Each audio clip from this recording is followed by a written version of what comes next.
எப்படி இருக்கு? எங்க நல்லா இருக்காமாங்க?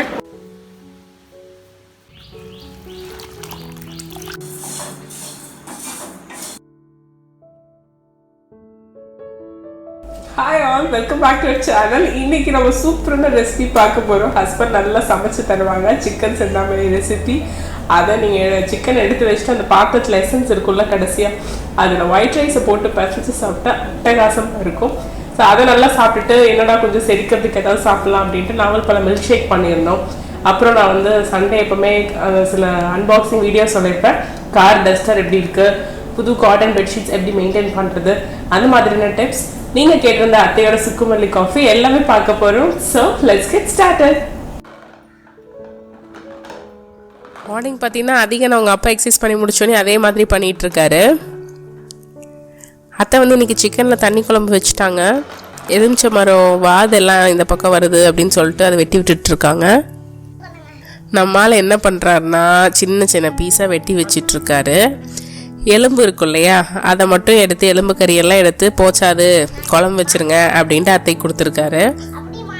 இது எல்லாம் விடுங்க, இதுக்கு வர மிளகா ஒரு விதை கூட இல்லாமல் எடுத்து தரணும்.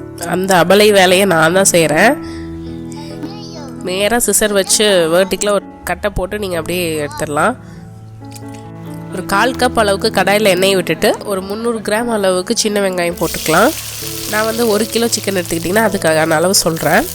ரொம்ப வெங்காயம் அதிகமாக போட்டாலும் இனிச்ச மாதிரி ஆகிடும். ஸோ அதுக்கு தகுந்த மாதிரி நீங்கள் வரமிளகா நிறைய போடணும். 10லேருந்து 15 வரமிளகா, நீங்கள் வந்து 20 கூட போட்டுக்கலாம் காரம் அதிகமாக சாப்பிடுவீங்கன்னா. வெங்காயம் வதங்குற அளவுக்கு உப்பு போட்டு நல்லா வதக்கிட்டு இப்போ 1 கிலோ சிக்கனை இது கூடயே சேர்த்திடலாம். சிக்கன் சிந்தாமணிக்கு முக்கியமான விஷயம், வரமிளகா வந்து விதை இல்லாமல் போடுங்க. விதையோடு போட்டால் ரொம்ப காரமாயிடும். தோல் மட்டும்தான் போடணும். அந்த தோலை சமைச்சதுக்கப்புறம் அந்த தோலை நீங்கள் சிக்கனில் எடுத்து சாப்பிடும்போது காரமே இருக்காது. ஸோ அதெல்லாம் அதில் இறங்கிடும். கம்மியாக போடுங்க. போட்டுட்டு அதுக்கப்புறம் பத்தலைன்னா கூட கொஞ்சமாக அதுக்கப்புறம் 2 வரமிளகா நீங்கள் உள்ளே போட்டாலும் பெருசாக தெரிவிக்காது. ஸோ ஃபஸ்ட் டைம் கரெக்டாக பார்த்துட்டு சேர்த்துக்கோங்க. ஏன் இவ்வளோ சொல்கிறேன்னா, நிறைய சாப்பிட்டுட்டு நைட்டு தூங்க முடியாமல் விடிய பாத்ரூம் கலைஞ்ச காலெல்லாம் இருக்குது. டேஸ்ட்டு சூப்பராக இருக்கும். நல்லா சப்பி சப்பி சாப்பிட்டுட்டு அதுக்கப்புறம் அலையவும் பாருங்கள் அப்பா. அதனால தான் சொல்கிறேன். முக்கியமான விஷயம், சிக்கனை போட்டோடனே சிக்கன்லேருந்து தண்ணி விடும். அந்த தண்ணி ட்ரை ஆகிற வரைக்கும் அந்த எண்ணெயிலேயே வதக்கணுமாம்மா. அதுதான் அந்த டேஸ்ட்டாக. எடுத்தோடனே தண்ணி ஊற்றிடக்கூடாதான். சரியா? இவ்வளோதாங்க சிந்தாமணியே. சிக்கன் விட்ட தண்ணி எல்லாம் வற்றினதுக்கு அப்புறம் தான் நம்ம வந்து சிக்கன் மூழ்கிற அளவுக்கு தண்ணி விடணும். இதே நீங்கள் பிராய்லர் கோழினா மலைசாரல் போட கொஞ்சமாக தண்ணி தெளித்து வேக வச்சு எடுத்துக்கலாம். நாட்டுக்கோழிக்கு அதிகமாக தண்ணி தேவைப்படும். ஒரு 1/4 டீஸ்பூன் அளவுக்கு மஞ்சத்தூள் போட்டு 20 நிமிஷம் மிதமான சூட்டில் வச்சுருங்க. தண்ணி குறைஞ்சதுக்கப்புறம் நீங்கள் 10 நிமிஷத்துக்கு ஒருக்கா அப்பப்போ வணக்கி விட்டுருங்க. கிட்டத்தட்ட இது ரெடியாக 3/4 மணி நேரம் ஆயிடுச்சு. கடைசியாக வாசம் தூக்கலாக இருக்கிறதுக்கு 1 டீஸ்பூன் அளவுக்கு நல்லெண்ணெய் ஊற்றிட்டு ஆஃப் பண்ணிடுங்க. நாங்கள் கொஞ்சம் சொதன்னு இருக்கும்போதே ஆஃப் பண்ணிவிடுவோம். அப்போ தான் பசங்க சாப்பிட கரெக்டாக இருக்கும். நீங்கள் இன்னும் ட்ரையாக வேணுனாலும் ஒரு 5 நிமிஷம் எக்ஸ்ட்ரா விட்டுட்டு சுண்டை வச்சு தண்ணியை அப்புறம் ஆஃப் பண்ணிவிடுங்க. நீங்கள் வேணும்னா இளம் தேங்காய் இருக்குல்ல, அதை வந்து ஒரு 5-6 பீசஸ் நம்ம வெள்ளையாக வெட்டி போடுவாங்கல்ல, அந்த நம்ம பாசிப்பருப்பு பாயசத்துக்கெலாம் மேலே போடுவோம். ஸோ அந்த மாதிரி நீங்கள் கூட வெட்டி போட்டுக்கலாம். அதுவும் நல்லாயிருக்கும். சம்டைம்ஸ் நாங்கள் போடுவோம், இந்த வாட்டி ஆட் பண்ணல. இதுக்கு வந்து நிறைய பேர் இருக்குது. உப்பு மிளகு கறி அந்த மாதிரிலாம். பர்டிகுலராக இந்த பாய்ஸ்லாம் ஒன்றா சேர்ந்தாங்கன்னா காட்டில் போயிட்டு இது மாதிரி கூட்டி வச்சு, ஏன்னா ஈஸியானது தானே. வெங்காயமும் வரமிளகாயும் யார் அவங்க அம்மா அவங்க அக்கா தங்கச்சி யாராவது உளிச்சு கொடுப்பா. சின்ன வெங்காயம் மேபி நிறைய பேர் நீங்களே கூட உளிச்சிக்கலாம். உளிச்சு கொடுத்தா செஞ்சு சாப்பிட்டுட்டு வந்துடுவாங்க. அந்த ரெசிபி தான் இது.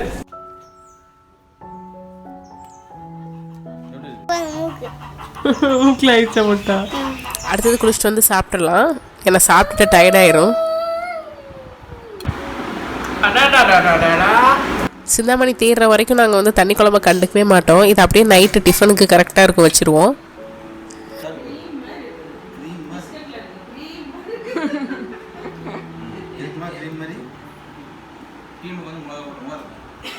எப்படி இருக்கு? எங்க நல்லா இருக்காமாங்க. ஓகே. சாப்பிட்டுட்டு வீடியோ அப்லோட் போட்டிருந்தேன், அதுவும் முடிஞ்சிருச்சு. இப்போ கொஞ்ச நேரம் வந்து கபோர்ட் க்ளீன் பண்ணலாம்.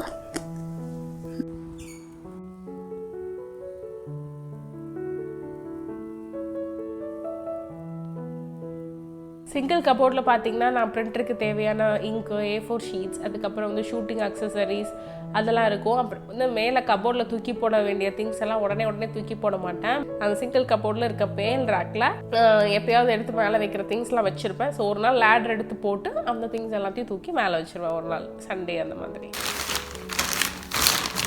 நம்ம எங்கேயாவது கிளம்புறோன்னா நல்லா ட்ரெஸ் பண்ணிவிட்டு அதுக்கப்புறம் போய் காரெல்லாம் துடைக்க முடியாது. ஏன்னா வந்து தூசி மேலே படும். பட் இந்த டஸ்டர் யூஸ் பண்ணும்போது உங்களுக்கு அது அப்படியே வந்து அப்சர்வ் பண்ணிவிடும். நமக்கு மாஸ்க் கூட போடணுங்கிற அவசியமே கிடையாது. ஏன்னா எனக்குலாம் டஸ்ட் அலர்ஜி இருக்குது. ஸோ அதனால் நான் வந்துட்டு உங்களோட ரெஜுவனேட்டர் வாங்கிட்டு அது யூஸ்ஃபுல்லாக இருக்கா இல்லை இன்னொரு வாட்டி ப்ரஷ்ஷே வாங்கலாமா அப்படிங்கிறது நான் லாங் டேர்ம் யூஸில் சொல்கிறேன். பட் 1 இயராக நான் வந்து வீக்லி 2 யூஸ் பண்ணுறேன். சூப்பராக இருக்குது ப்ராடக்ட்.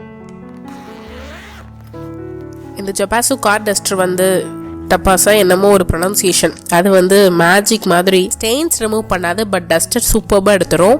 சில பேர் இது கார் டஸ்டிங் மட்டும் தான் யூஸ் ஆகுமா இல்லை ஹோம் பர்பஸ்க்கு யூஸ் பண்ணலாமான்னு கேட்பீங்க. பட் ஹோமில் உங்களுக்கு நிறைய ஃப்ளாட் சர்ஃபேஸ் இருக்குது, டஸ்ட் பண்ணுறதுக்கு யூஸ் ஆகும் அப்படின்னா யூஸ் பண்ணலாம். 2 வீலருக்கான செட் ஆகாது. ஏன்னா 2 வீலரில் சின்ன சின்ன ஏரியாஸ்லாம் இருக்கும், அதுக்கெலாம் நீங்கள் இது உள்ளே விட முடியாது. இது கொஞ்சம் பல்கியாக இருக்கும். அதனால் எனக்கு கார் டஸ்டர் வந்து காருக்கு பக்காவாக இருக்குது.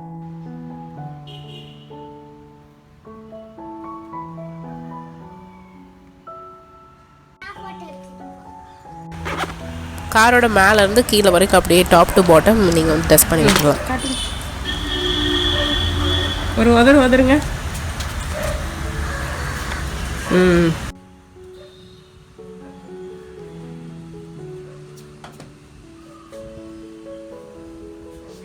காட்டன் பெட்ஷீட், காட்டன் சுடி, சாரீ இதெல்லாம் வாங்கினோன்னே நீங்கள் வந்து ஃபஸ்ட்டு 2 வாஷஸ்க்கே வந்து பார்த்தீங்கன்னா நல்ல ஹாட் வாட்டரில் போட்டுட்டு எக்ஸ்ட்ரா டை வந்துருச்சுன்னா அதை ரிமூவ் பண்ணிட்டீங்கன்னா அதுக்கப்புறம் ஒவ்வொரு வாஷ்க்கும் நீங்கள் வந்து பயப்பட வேண்டியதில்லை.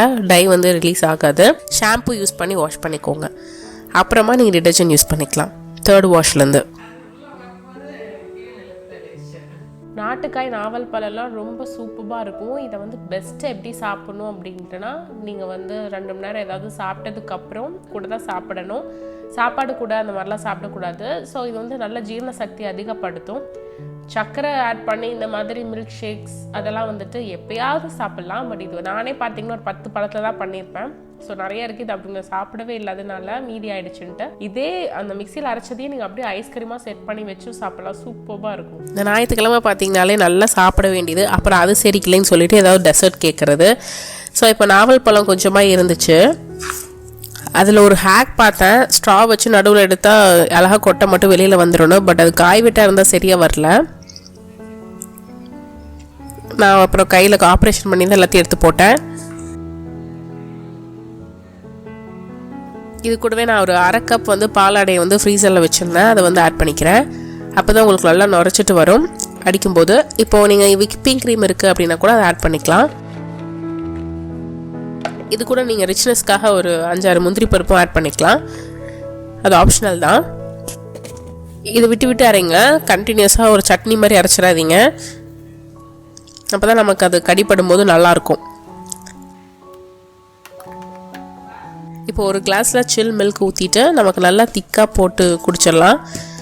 அப்புறம் மீதி இருக்கவங்களுக்குலாம் சாங்கியமாக ஊற்றி கொஞ்சம் கொஞ்சமாக கொடுத்துருவோம்.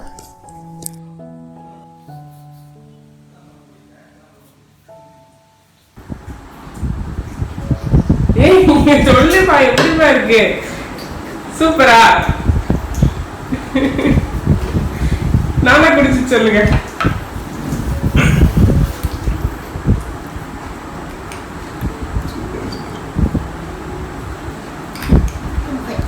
சூப்பரா.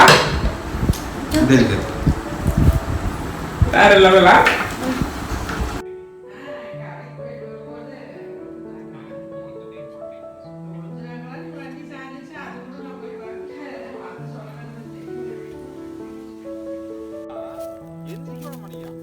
ஈவினிங் கொஞ்சம் நேரம் பார்த்தீங்கன்னா பீட் கூட அதிகம் விளையாண்டுட்டு இருக்காரு. ஹஸ்பண்ட் வந்து வெண்டைக்காய், செடி அவரை அதெல்லாம் போட்டிருந்தாங்க. அதிகமே ஒரு சொரக்கெல்லாம் ஊனி விட்டுருக்காரு. ஸோ அங்கே கொஞ்சம் கொஞ்சம் களை இருந்தது, அதெல்லாம் எடுத்துகிட்டு இருந்தோம்.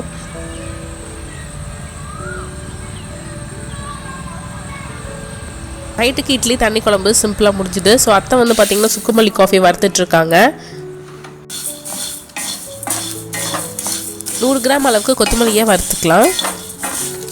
இதுக்கு 50 கிராம் அளவு சுக்கு எடுத்து 1-2 இடித்து அதையும் ஏலக்காயும் கடைசியாக சேர்த்து நல்ல வாசம் வந்தது அடுப்பு ஆஃப் பண்ணிவிடுங்க.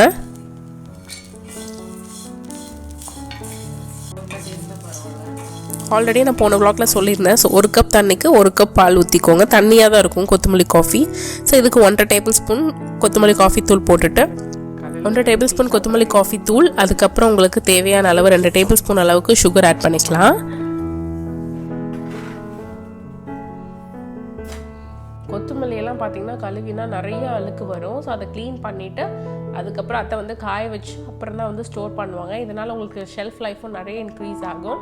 ரெண்டாவது வந்து லேசாக உங்களால் முடிஞ்சால் வறுத்தும் வச்சுடுங்க. அப்போ ஏதாவது சட்னி அதுக்காக போடுறீங்கன்னா அப்படி டேரெக்டாக போட்டுக்கலாம். தைராய்டு ப்ராப்ளம் இருக்கவங்களுக்கு இது வந்து சூப்பராக கேட்கும் கொத்தமல்லி காஃபி. நான் வந்து செய்யும்போது பார்த்திங்கன்னா கொஞ்சம் பெப்பர் இடித்து போட்டுக்குவேன். ஸோ உங்களுக்கு எப்படி டேஸ்ட் பிடிக்குமோ அப்படி பண்ணிக்கோங்க. பொடி அரைக்கும் போதே கூட 1 டேபிள் ஸ்பூன் நீங்கள் வந்து மிளகு ஆட் பண்ணிவிட்டு நீங்கள் அரைச்சி வச்சுக்கலாம். வீடியோஸ்லாம் பார்த்து நீங்கள் என்ஜாய் பண்ணியிருப்பீங்கன்னு நினைக்கிறேன். நெக்ஸ்ட்டு சண்டே நான் இன்னொரு வீடியோவில் மீட் பண்ணுறேன். எப்பயும் சொல்கிறேன்னா அந்த லைக் பட்டனையும் கொஞ்சம் அமுத்தி விட்டுட்டு சப்ஸ்கிரைப் பண்ணுங்கள். See you. Bye bye.